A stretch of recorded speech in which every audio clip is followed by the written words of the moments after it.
네, 21대 총선 당선자에게 듣는다. 오늘은 대전 대덕구에서 승리하신 박영순 당선자 모셨습니다. 안녕하세요. 네, 안녕하세요. 반갑습니다. 네, 네. 총선이 끝난 지 2주 정도 됐는데요. 바쁘게 지내셨을 것 같습니다. 뭐 근황과 총선 승리에 대한 소감을 좀 말씀해 주신다면. 예, 선거가 끝나고도 선거할 때 못지않게 좀 바쁘게 지내고 있습니다. 먼저 저를 지지해 주신 분들께 당선 인사를 드리고 있고요. 또 선거 때처럼 골목골목 걸어다니면서 지역 주민들께 정말 고맙다는 말씀 드리느라고 하루하루가 바쁘고, 당에서 또 초선의 의원들을 위한 그런 워크숍, 또 많은 모임들, 또 지금 당면하고 있는 여러 가지 그 과제들에 대한 이해들을 갖기 위한 그런 모임들, 정책 소개 이런 것도 좀 많이 좀 받고 있고요. 또 이제 우리 대덕구민들을 위해서 좀 제가 일하기도 한 공약들, 이것들을 제대로 이행을 하기 위해서 사전 작업으로 이틀 전에는 우리 대덕구 방문해서 박정희 청장님께 공약 자료집을 전달하고, 제가 세운 공약이기도 하고 또 대덕구청에서 추진하려고 하는 사업이기도 하기 때문에 이것들이 잘 좀 이행될 수 있도록 서로 협력하자 하는 당정 협의도 가졌고요. 어제는 허태정 시장님을 방문해서 또 똑같이 공약 자료집 전달하고 차질 없는 이행을 위해서 많은 의견들을 나누고 그렇게 지내다 보니까 하루가 24시간이 못 지날 정도입니다. 네. 예. 그 사전 5기를 쓰셨습니다. 이번에. 예. 상대 후보와 그동안 4차례 붙었는데 아쉽게 고배를 마시다가 이번에 소력했는데요. 네네. 이번엔 이길 것 같다는 느낌이 이렇게 오셨습니까? 선거 운동을 굉장히 열심히 했습니다. 그래서 유권자들이 어떤 판단과 정서를 가지고 있는지를 확인할 수 있었어요. 그러다 보니까 올해 초에 들어와서 이번 선거는 이길 수 있겠구나 하는 어느 정도 느낌을 감지했고, 이대로 쭉 가면 이기는 거 아닌가 이렇게 생각을 했습니다. 그런데 갑자기 코로나 사태가 터지면서 상황을 낙관하기 어렵네, 이렇게 생각을 했습니다.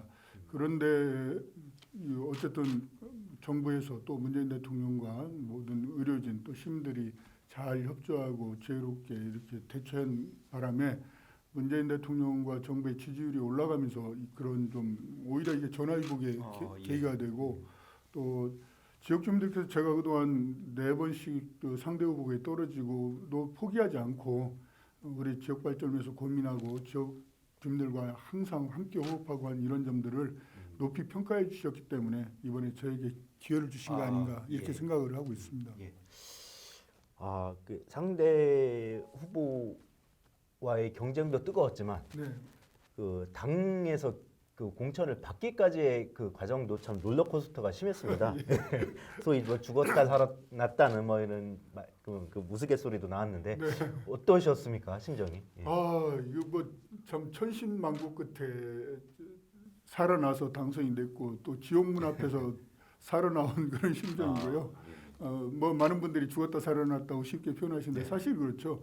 우리 당에서 갑자기 전략지구로 대덕구를 지정했기 때문에 저한테는 청천벽력이었습니다. 하지만 제가 중앙당에 가서 당 대표를 비롯한 당 지도부 또 유력 인사들 또 우리 지역에 계신 당의 현역 의원들에게 충분히 우리 지역에 있는 후보도 경쟁력이 있고 저도 이길 수 있다는 그런 여러 가지 근거를 가지고 설득을 드렸습니다. 그래서 당에서 다시 경선 지역으로 환원시키고 또 경선을 통해서 제가 후보가 되고 또 본선에서 이렇게 당선이 됐는데, 어떻게 보면 지나고 보니까 무슨 한편의 드라마 같기도 하고 했지만 상당히 좀 가슴 졸였고 힘이 들었던 것도 사실입니다. 다만 우리 당에서 그 제일 여당으로서 공당으로서 당원들과 지역 주민들의 충분한 그 의견들을 청취하고 그것들을 반영해 주셨다는 그런 점에 대해서 굉장히 고맙게 생각하고 이번 승리는 저 박영순의 승리뿐만 아니라 우리 대덕구민의 승리 또 민주당원의 승리라고 저는 생각하고 있습니다. 제가 개인적으로 고향이 대덕구라 지금 대덕구 얘기를 하다 보니까 저도 애착이 좀 가는 것 같습니다.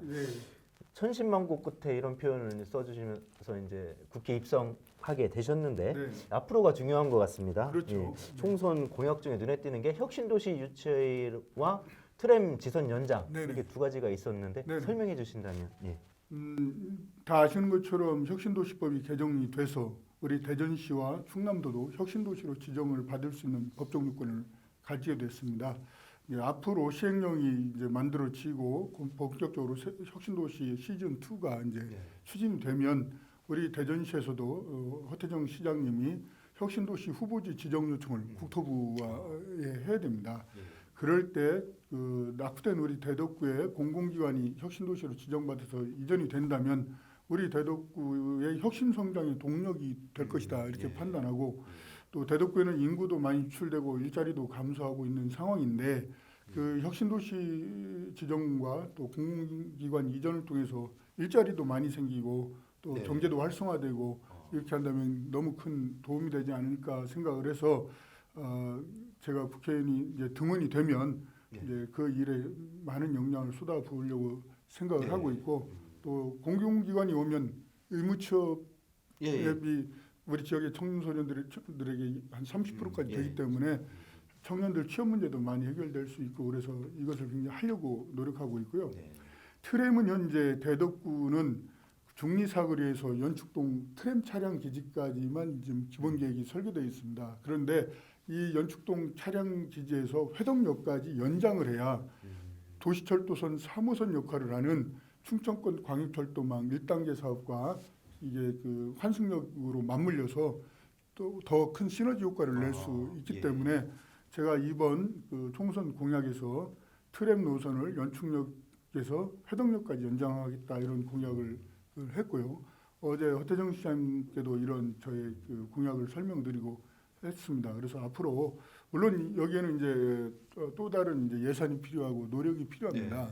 또 기재부라든가 이런 데서는 기존의 트램 예산 범위를 벗어나서 설계가 바뀌고 증액이 되는 문제이기 때문에 뭐 탐탁치 않게 생각할 수 있습니다만은 많은 정치력을 발휘해서 이걸 해결하려고 생각을 하고 있습니다. 참 오래된 얘기입니다. 대덕구 소외론. 저도 이제 행정 파트를 출입하면서 저 때도 이제 한 10여 년 된 것 같습니다. 뭐 시 정책하고 예산 투입 면에서 이제 대덕구가 좀 손해를 본다. 뭐 이렇게 생각하는 게 대덕구 소외론. 뭐 대형마트도 없고 영화관도 없습니다. 쉽게 말해서 극복할 수 있는 방안 있습니까? 단기간에 되지는 않겠지만 다양한 노력들을 해야 된다고 생각합니다. 교통, 주거, 환경, 교육, 복지 이런 여러 가지 시스템들을 또 좀 높은 수준으로 올려야 되는데 그러기 위해서 저는 제가 공약을 3대 분야 75개 공약을 제시를 했습니다. 그 중에는 좀 전에 말씀드린 아주 다양한 공약들이 다 들어가 있고요. 그래서 이런 공약들을 차질 없이 수행을 한다면 지금보다는 확실히 좋아질 것이라고 생각을 하고 있습니다. 그런 가운데서 가장 중요한 것은 중앙에서 예산을 가져오고 또 대전시에서 정책 결정을 할 때 대덕구를 배려하고 낙후된 대덕구에 좀 더 많은 그 활성화를 위해서 그런 정책적인 배려가 필요한 것이죠. 그랬을 때 좀 우리 진행자님께서 말씀하신 것처럼 저는 2번의 청와대 국정 경험이 있고 또 그래서 중앙에 많은 여당 지도부와 끈끈한 관계를 맺고 있기 때문에 그런 점에서 예산을 가져온 데 유리한 위치에 있다고 생각을 하고 있고요. 허태정 시장님을 모시고 제가 정무시장으로 1년을 했는데 같이 함께 시정을 했기 때문에 시정에 대한 여러 가지 이해를 함께 할 수 있는 그런 관계가 된다고 생각합니다. 그래서 허태정 시장과 함께 대전 전체의 발전뿐만 아니라 원도심을 어떻게 활성화할 것인가, 중구, 동구, 대덕구 했을 때 대덕구에는 어떤 것이 필요한 것인가에 대한 충분한 의견 접근을 할 수 있고 제가 선거 기간 내에 우리 지역 주민들께 그런 말씀드렸는데 문재인 대통령과 허태정 시장, 박정현 청장과 함께 환상적인 원팀을 만들어서 대덕구를 획기적으로 발전시키겠다고 말씀드렸습니다만 그런 점에서는 제가 일할 수 있는 여건이 가장 좋은 국회의원이 아닌가 저는 그렇게 생각합니다. 이제 초선 의원으로서 활동을 하시게 되는데 뭐 원내 부대표나 대변인 등 뭐 이런 당직이 초선에게 주어지는 당직도 있습니다. 앞으로 국회의원으로서 네. 활동 계획과 뭐 관심 있는 상임위 또 첫 번째 입법에 대해서 혹시 생각해 놓으신 게 있으신지? 예. 지금 이제 국회의원으로서는 가장 지금 중요하게 생각해야 될 일이 코로나 국난을 극복하고 어떻게 민생을 살리고 경제를 회복시킬 것인가 하는 데 집중해야 된다고 생각합니다. 지금 한계 상황에 직면해 있는 많은 영세 소상공인 자영업자 또 그 사실상의 실업 상태가 오고 있는 그런 직종에 종사하는 분들 이런 분들을 위해서 단순한 긴급 재난 지원금뿐만 아니라 종합적인 대책을 세우는데 국회와 정부가 특히 저는 여당 소속이기 때문에 여기에 큰 절대적인 많은 그 노력을 해야 된다고 일단 생각을 하고 있어서 당선이 되면 일단 등원을 하면 당선이 됐죠 참 등원이 되면 여기에 심혈을 기울이려고 생각을 하고 있고요. 상임위는 아까 앞서 말씀드린 것처럼 이제 이 혁신도시 유치는 대전 전체의 문제인데 이게 소관 부처가 국토위하고 또 국가균형발전위원회입니다.